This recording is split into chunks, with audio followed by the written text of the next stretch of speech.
Good evening, everyone, and welcome to another edition of the Bashor 99 Club. Yep, it's me, Vince Turner, your host, Dave O'Connor, the producer, and we've got a special guest who we'll introduce in just a moment. The Bashor 99 Club, it's our twice-a-month podcast, and it's an opportunity for you to recruit 99 friends to donate $99 to support programs that make the Bashor mission come alive.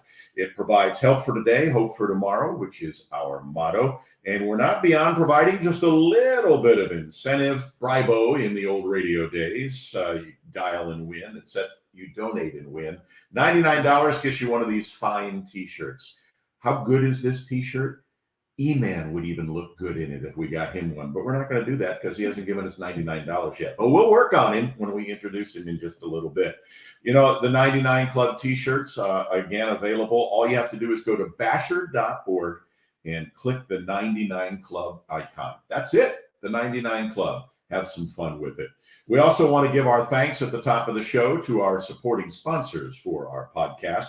Obico, your custom sewing manufacturing specialists. New Way Construction, they build relationships. And Patrick Industries, better living starts with better materials.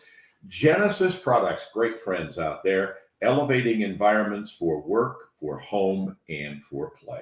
Well, as you know, over the last couple of programs, we've tried to introduce you to the people who have direct contact with our young people here at the campus of Bashor Children's Home and are part of the programs that not only serve on campus, but serve in the community as well. And E-Man is certainly one of those people. He is Emmanuel, it's Monge, right? Monge. Right. I get a gold star for that one, but he prefers to be known as E-Man, and so that's what we'll do as well. He is a supervisor in the Aftercare programs here at Bashor Children's Home. So E-Man, we'll dial it back just a little bit, and let me just have you tell us a little bit about yourself. I mean, you've been involved in youth ministries and ministry as a whole for a long time. So just tell us a little bit about your background, what got you interested in young people, those kind of things. You got to brag about the kids because mama's watching. If you don't brag about the kids, you'll be in trouble when you get home. So, Noting. There you go. So, hi everyone, I'm E-Man. I've been in community building in some capacity for the last 10 years. I have an undergrad in behavioral neuroscience, and that led me down to a path of health and wellness. So I was working in gyms for a while, but then really developing connections with people and promoting culture and community. God really opened up some doors that led me to work with at-risk youth. So I've been doing that for the last 5 years, and I've been here at Bash for the last year. Currently the supervisor of the Aftercare and day reporting programs. And along the way, earned a master's in biblical counseling from Grace Seminary. Okay. So that's been something that's been helpful, just working with youth, just being even better at listening and engaging with them. You left out the bragging about the kids part. And I gave him a chance. Better brag about the kids a little bit. Yeah, okay. So you're married. Who is your bride? So my wife, Lindsay, next month we'll be celebrating 11 years of marriage. She's put up with you for 11 years. In a row. Even though you forget the kids 5 minutes after you've been reminded. Okay, go ahead. And now the children. Yeah, and then we have one son. His name is Emery. Okay. Next week he'll be 2.5. And all our birthdays are in April. So first week of April. So if you've probably already discovered, nothing is sacred on this particular podcast. No. We have some fun with you as well. I want to talk a little bit about your progression as well, because you know we've known each other for some time, and you know I remember when you were involved in physical activities and helping train people as well. You spent some time at the Post and helped build that program, and now you've come here to Bashor Children's Home. One of the common denominators there, E-Man, is that ability to connect with people in kind of a special way, whether it's helping them develop a wellness program or whether you're dealing with at-risk youth, their parents, some people in the community. But you seem to have that space in your heart that desires helping people connect. So talk a little bit about that. Yeah, I really recognize one of my life values is hospitality. So I really try to have all my decisions, my actions kind of go through that lens. And working with people, I really found what has helped me is two things: being consistent and just being genuinely curious about the person who's in front of me. Talk, that's an interesting thing, being genuinely curious about the person in front of you. Explain a little bit about what that means. Yeah. So whether it was at the gym or at the youth center, or even here at Bashor campus, if I'm working with a youth or even a fellow staff and they're just coming in, I don't know what their morning was like, what their previous day was like. So just kind of when I ask, how are you, adding a separate word, how are you really, and just giving them that time just to share the piece and for me to listen as well. Have you found that active listening is probably one of your most valuable tools? I would say so. And I've also been very thankful for some training I've gone through. Partnership for Children has offered some great trainings over the years, Oakland, The Source. So going through trainings like motivational listening, TBRI, has really helped me hone in on those skills to be more present and ask better questions. Now let's talk a little bit about your desire to take things to the next step and going to Grace Seminary. Talk a little bit about what called you there and what you learned. Yeah. So one of my long-term goals, my undergrad was in behavioral neuroscience, and part of my goal was one day to become a counselor. And then when doors started opening up, there was an opportunity to go to Grace College. And when I was weighing the decisions of which counseling route to go to, I went through biblical counseling, just understanding and accepting that there is a hope that's available right now through Jesus. And that is something when I'm meeting with folks, just meeting them where they're at. And a lot of times they're just feeling hopeless now. And then here at Bashor, when the youth are feeling that way, it's like, all right, what help can I give them now? And what hope can I instill for them when they leave Bashor?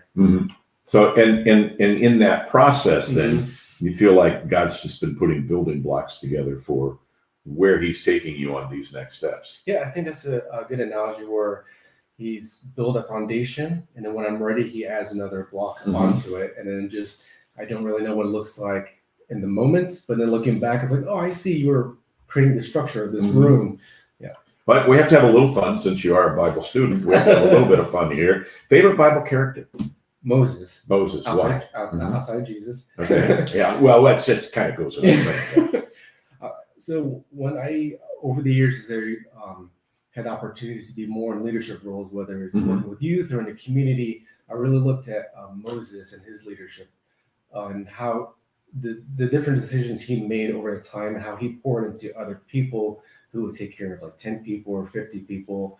So as I'm developing departments or teams or staff, it's just like, all right, bringing in people, surrounding myself with people who are smarter than I am or better at things than I am, and just trusting that they'll continue to grow and take care, shepherd whoever's in their circles. Now, Iman, I have no trouble surrounding myself with people who are smarter than I am because everybody's smarter than I am. So if you're Moses, who's your Aaron? Who's my Aaron? Well, I would definitely say my wife in a sense, because she's there with me. And I call her my wordsmith because she's definitely way better at putting things in word, writing, or verbally than I am. Like I kind of have the thoughts, and then she does a good job fleshing it out for me. Yeah, so Moses the stutterer has Aaron who can speak for him. You've got Lindsay. So you just, all right. So then one other question: who was your Joshua? Who are you trying to build up to make sure that they are able to go that next step? You know, honestly, the first person that comes to my mind is just the youth and aftercare. Just because in a way, so when a youth comes to Bashor, their treatment plan goes 6 to 9 months. So we offer service for the next 6 months. So while they're here, they're learning skills, working on therapy. So then I get to know them. So then when they discharge for the 6 months, I'm hoping that they continue down that path of maturity, taking responsibility, making wholesome decisions. So adding just one more thing before we move on for the description of the program, adding one more thing to kind of this analogy, then, you know, you talk about the youth being your Joshuas and hopefully being able to raise up. Boy, that's appropriate because when they go out into the real world, especially after being through the programs here, they're going to see giants out there. And so part of your job then is to teach them not to fear the giants. Yeah. And that's a neat thing. Yeah. And so when they're officially in aftercare and we're following up with them, if they are facing those giants, we're doing weekly check-ins, talk about what they're facing, or we have a dedicated aftercare cell phone that they can call back or text anytime throughout the week. So even if it's outside that weekly meeting, they can reach out to us. It's like, hey, there's a giant right now. What should I do? There we go. Yeah. Good deal. So Moses, all you have to do now is grow long gray hair and get that big gray beard. Oh yeah. Yeah. And I could take you out here after the program and see if you can strike the rock and make the water. All right. Hey, there we go. Let's talk a little bit about the aftercare program. How do the transitions begin? Now, first of all of the residential programs here provide some kind of aftercare, or at least offer some kind of aftercare. Am I correct about that? Correct. So Aftercare is the one same department for all those cottages and different programs. So there isn't so much a separate aftercare for each program, but we do have multiple staff in the aftercare department. So, and how important is this aspect of the program when young people and their families have gone through something here at Bashor Children's Home? How critical is that next step? Is it almost like a lifeline? I would say it's really critical. Aftercare services itself became a federal mandate October 2021. Okay. So any youth that goes through residential and they discharge, they have to provide aftercare services as long as they're involved with probation or DCS. Bashor has been doing aftercare services for the last 3 years. So they've been kind of ahead of the game in a lot of ways. So, rather than the youth discharging, they've been here for 9 months. And as 9 months, day one, they're by themselves. They're not alone. They have us to reach out to. They have us to check in. And a lot of this youth, they form good connections with their former staff and other folks on campus. So Aftercare can help facilitate, help coordinate phone calls with them, FaceTime, or even on-campus visits. Because I would imagine that's when you really start facing the giants, is in those first couple of weeks after you've been in the safety of this particular program. So walk us through the process when someone's getting ready. Let's just say the HOPE program. Sure. When a young man is getting ready to graduate from the HOPE program, and whether they're going into, returning to the natural family, they're going into foster care, whatever the case may be. Tell us how that process begins. So with HOPE, and for most cases, in general, there are 5 stages. So 1 through 5. So 5 is they're getting ready to discharge soon. But once they get to stage 3, someone in the aftercare department starts attending the child family team meetings, the CFTMs. So they get to know them, they get to meet the family, they get to know what's happening in therapy, different things like school. So it's building that connection with the youth while they're on campus from stage 3 to stage 5. So then once they're at stage 5 and they discharge, the youth have a connection with us, a good rapport, the families know us. So they're more comfortable reaching out, or they're more likely to pick up the phone or open the visits. So the common assumption would be, for those of us who aren't involved in the programs as deeply as you are, the assumption would be, well, the children are anxious to get home. That's not always the case. Sometimes there's fear involved, correct? Yeah. Sometimes there's a lot of unknown. There's a lot of excitement going home. But then here at Bashor, there's a lot of structure. Pros and cons. But when they get home, maybe they don't have the same structure, the same routine. So when things kind of like become out of whack, they're like, wait a minute, like, where's my anchor? Like, where's, what do I do now? What do I do next? I don't have my 2 to 3 staff that I can go to 24/7 to ask questions. I don't have someone telling me, it's like, hey, you need to go to school, or you need to do A, B, and C. So Aftercare helps give those friendly reminders or just follow up with them. And really, we're here to celebrate the successes along the ways, because many of the youth, they do good work here on Bashor, and then when they go home, they continue to do work. And it's kind of nice having that cheerleader who calls you up, sends you a text message, like, hey, you're doing good, keep it up. Well, and I would imagine that on the part of the parents, or in some cases the foster parents, there's a little bit of consternation as well, and that hand-holding that you provide, that support that you provide through Aftercare has to be a plus for them as well. So we really try to utilize our services to set up the parents for success. So we do have an Aftercare scholarship. So sometimes we can reward positive behaviors, or we work alongside the parent. I had one youth who had trouble following just the house rules. The house rules were brought up in the CFTMs with probation and everyone involved.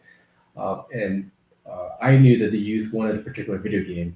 So talking with the parents is more of a one-on-one. I said, hey, what do you think if he did 10 days of these following the rules that we gave him the video game to reward him? Nelly, that's great. And then sure enough, he turned the corner really quick. He's like, Uh-huh. wait, all I have to do is these rules for the next 10 days and get a video game. And then it's little things like that, just over time with different youth, trying to find ways like, all right, how can we incentivize the youth, but also set up the parents for success? Well, and like you talked about at the beginning, even, one of your skills is the ability to listen. Mhm. Obviously, that comes into play Mhm. when you're going through the initial phases of helping Yeah. somebody go home. Mhm. It's just listening to where those things, because sometimes those fears, those trepidations, those Yeah. concerns aren't necessarily verbalized, Mhm. and you've learned how to pick up on some of those Yeah. signals. And then something that also happens, we have Bashor alumni calling that Aftercare cell phone, who I've never met, but they know that Bashor, like once you're part of the family, you're always Mhm. part of the family. So when they're needing that help for that day, we had an incident in December. A young lady, I'd say early 20s, called in and just found herself like suddenly homeless with a 2-year-old and Ooh. didn't know what to do. Yeah. And at this time, it was I think like 8, 9 p.m., give or take. So it was really late. I tried calling the different shelters, different agencies, and everyone was closed, or she had to come in the next day. So we just scrambled along. I and other staff members just put our brains together, and we were able to get her at least a safe place for that night, so her and her 2-year-old can go to a specific agency for help for the rest of the week. So that's something. She reached out after not having been here for a number of years. I never met her, but she knew she could call the Aftercare cell. That back of the mind, Bashor is the safe place, Yeah. is certainly a plus. Mhm. I want to talk about a couple of other opportunities that you've had in terms of Sure. reaching out and education. But first, we'll remind folks that this is the 99 Club, and the 99 Club is designed to make sure that we provide support for the children and the families in aftercare here at Bashor Children's Home. For a $99 donation, you get a shirt, but you get even better, the satisfaction of being able to say, I'm participating in programs like EMAN's Aftercare program, where you do get to make a difference. We just talked about the mother and the child who could call Bashor and make sure that they could get on. Join the club, join the 99 Club, go to bashor.org, and that's it. Punch the button. You're paying $99, but you get a whole lot more in return, as you do with any donation that you make to Bashor Children's Home. Also, a thank you to our supporting members, Obico, New Way, Patrick Industries, Genesis Products. If you see some of those folks out and about, offer them a thank you for this particular program. We're really having a good time, and we're learning so much about the outreach programs that are present here at Bashor Children's Home. We're talking with Emmanuel Monge. He is better known as E-Man, prefers to be E-Man, and we're talking about the aftercare programs that are offered here at Bashor Children's Home. E-Man, I do have to ask, with the variety of the programs that are here, everything from a substance abuse program to, now you're working with women who've been in victims of sexual trafficking. You've got the HOPE program. You've got emergency shelter care. With that variety of the programs, if you're handling an aftercare program and you're handling all of those programs that are under that umbrella, you got to be a man for all seasons. Yeah. So how difficult has it been, or how challenging has it been for you to learn the nuances of each of those programs? Bashor is a great staff, great coworkers. So what's made it easier is just kind of like everyone has this open door approach, where I've been able to ask questions, or even when they're in aftercare, I can reach back. It's like, hey, how did you engage with this youth better? Or I feel like they're struggling with this now. How would you approach it as well? So a lot of it is just ongoing learning, ongoing connections with the staff, getting more familiarized with the programs as time goes on. But yeah, you still have to, with each of those programs, you got to have at least a little bit of a connection. So that's when you find a whole bunch of Moses assistants, right? A whole bunch of errands. Let's talk about families for a moment, because it's a big part of what you do, not just with the children, but with the families as well. What are you learning about the challenges that families face out there as you work with them in aftercare? Sure. A lot of challenges I'm facing with the families kind of boil down to community and resources. So community in the sense where sometimes the parent themselves don't really have a strong uh, support, whether it's friends, other family, even their work. They may not have the best coworkers, but they're trying to do the best they can to care for their kids. And then that goes into resources. Sometimes they may not have all the resources that they need to help the youth out. So I'll see those are the kind of two main challenges. Like, all right, how to help them find a good community to support their youth for that transition. And once they need resources, if Aftercare can't meet them, what agencies are in their area that can help out. Yeah, and there have been we're not trying to sugarcoat things. There are parents who drop the ball. There are some parents who maybe wander away a little bit, but by and large, I mean, parents love their kids and they want to do what's right for their kids. And these are the tools that help them do that right thing.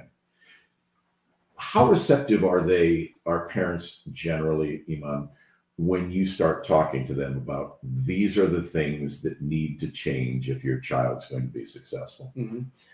Early on, there was difficulties with that. A lot of the youth in Aftercare, I didn't have that connection with them or with the families. Fast forward to now, being part of those treatment team meetings ahead of time before discharge, there's a little bit more trust there. So they're more open to hearing those suggestions. Because when I speak with them, it's kind of speaking from like, hey, they were here for about 9 months, and this is what worked for their direct staff when they were working with that youth.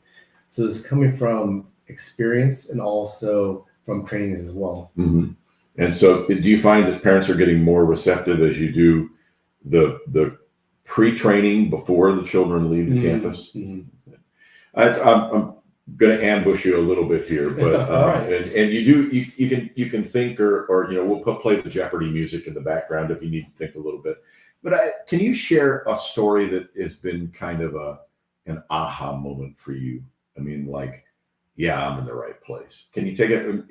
Change the names or no names or whatever, of course. But is there something where you've walked with the child and walked with the family, a story that has again been an aha moment for you?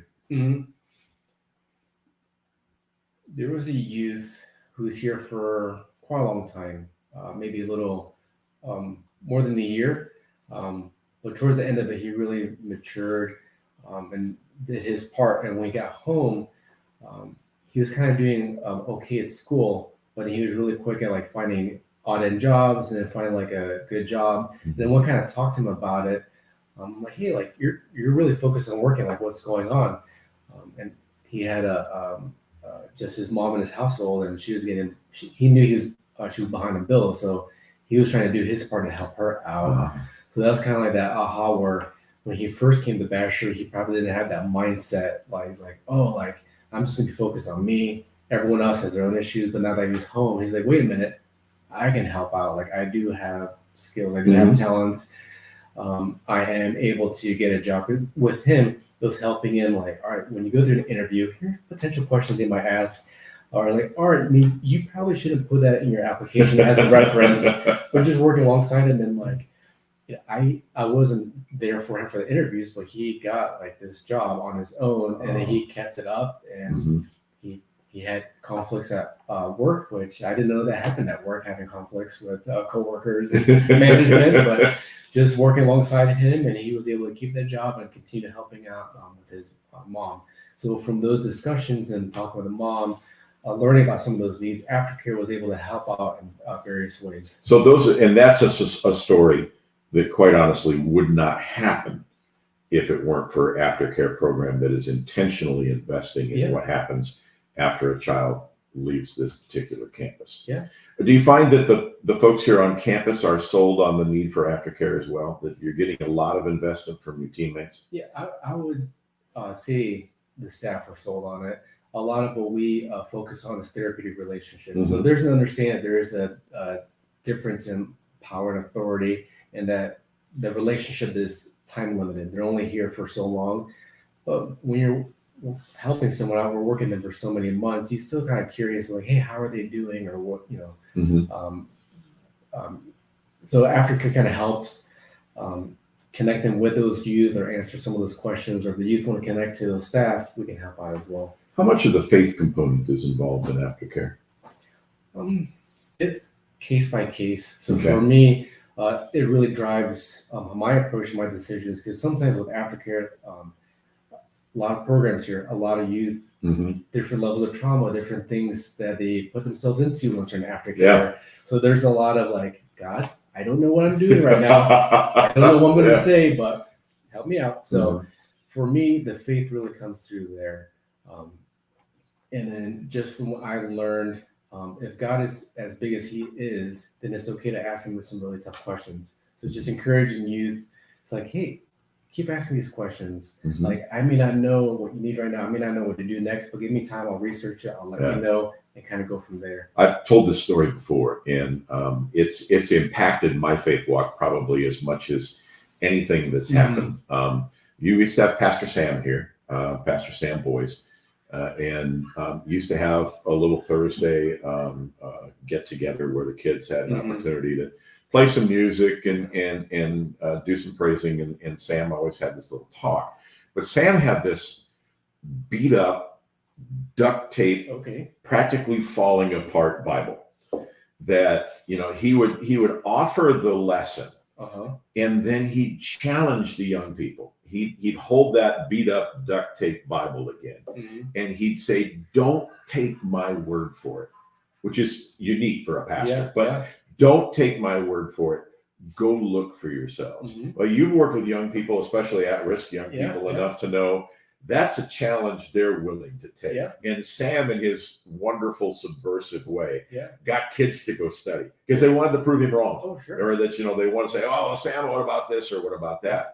And for many of those young people, it was their first introduction to what I would call interactive faith, where you sat and talked about, why this and why that and what about that story. And, I'd say you mentioned Moses at the beginning of the program. Okay, well, why was Moses in the desert for 40 years? What happened there? And, why could God use him?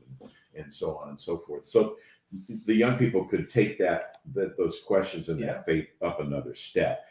Are you involved in those conversations with kids as well? Because I know for some of these kids, it's their first real introduction to having an opportunity to try and find God. Yeah, so I mean, like a little visual aid. There we go. Real talk. There's no duct tape.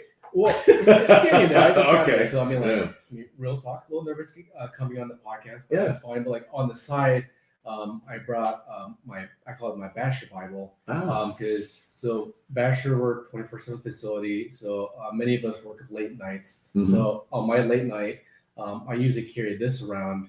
Just kind of do what that pastor was doing, just kind of like read directly from scripture to give those challenges. But specifically, our chaplain does a really great job that any youth on campus can get a Bible and they can get their name engraved on it in gold or silver. Oh, that's neat. So I carry this around with me, which is my E and my last name. So when youth are looking at it, I'm like, hey, do you want one? Like, you can get your name on it. I'm involved with some of those just in passing. We do have some spiritual life groups on campus, or they'll go to churches. So just in passing, talking with the youth. So if churches out there, supportive churches, and Bashor's blessed with a number of supportive churches, if churches out there want to get involved in the aftercare program for young people that have had discussions with you or with Pastor Rusty or anybody else, if churches want to get involved, how do they do that? Specifically with aftercare, there needs to be a level of readiness and flexibility.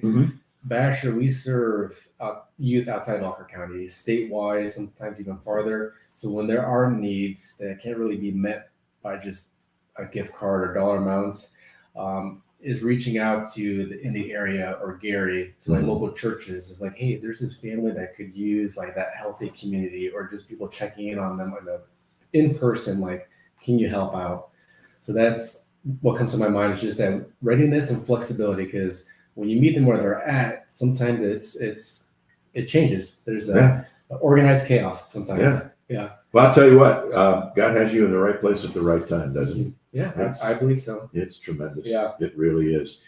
Just a reminder, this is the Bashor 99 Club. We're bringing it home right now, trying to recruit 99 friends to donate $99 to support programs that make the Bashor mission come alive, providing help for today and hope for tomorrow. You get this nice, fine t-shirt. You get to support people like Iman, who are doing tremendous things here on the Bashor campus. Go to bashor.org, click the 99 Club icon.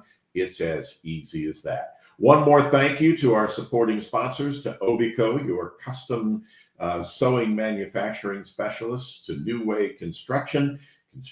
They build relationships. Patrick Industries, better living starts with better materials. And Genesis Products, elevating environments for work, home, and play. 4 companies that are very, very involved in the community, very, very involved in Bashor Children's Home as well. And our thank yous go out to that.